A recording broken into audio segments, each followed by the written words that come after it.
Assalamualaikum warahmatullahi wabarakatuh. Di sini saya mau menjelaskan apa yang saya ketahui tentang hukum dagang. Yang pertama ada pengertian hukum dagang. Pengertian hukum dagang adalah serangkaian peraturan yang mengatur kegiatan perdagangan, transaksi jual beli, dan bisnis. Hukum dagang merupakan bagian hukum perdata yang khususnya hukum kontrak. Hukum dagang juga mengatur hubungan antara individu dengan pihak lain dalam kegiatan perdagangan. Terus ada sejarah hukum dagang.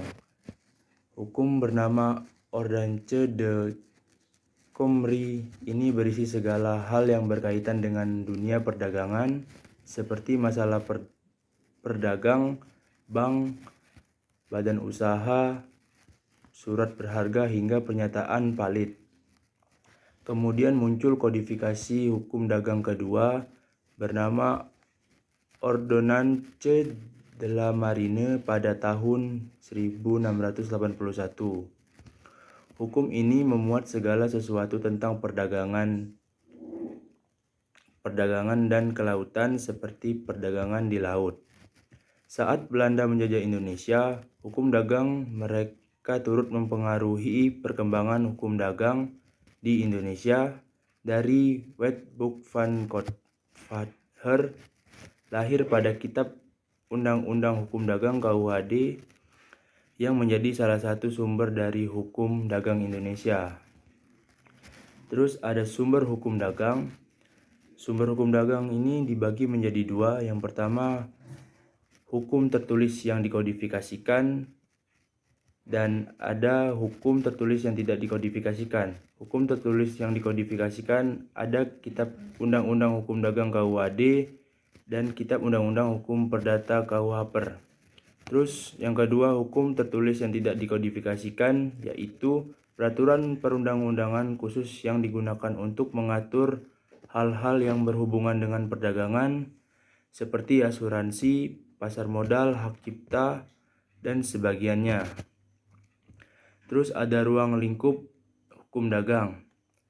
Ruang lingkup hukum dagang yang pertama ada jual beli, kontrak bisnis, asuransi, dan perpajakan, dan lain-lainnya.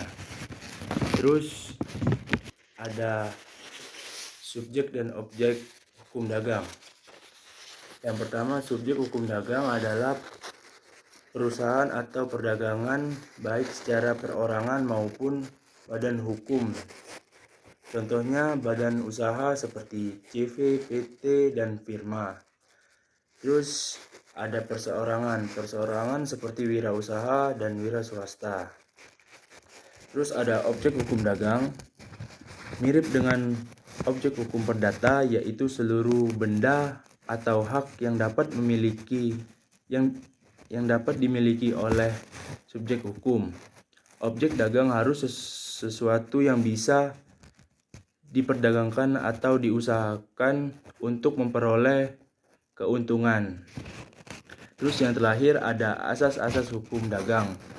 Asas-asas hukum dagang yang pertama ada kepercayaan, yang kedua kebiasaan, yang ketiga moralitas, yang keempat perlindungan, yang kelima keseimbangan. Sekian yang saya ketahui tentang hukum dagang. Assalamualaikum warahmatullahi wabarakatuh.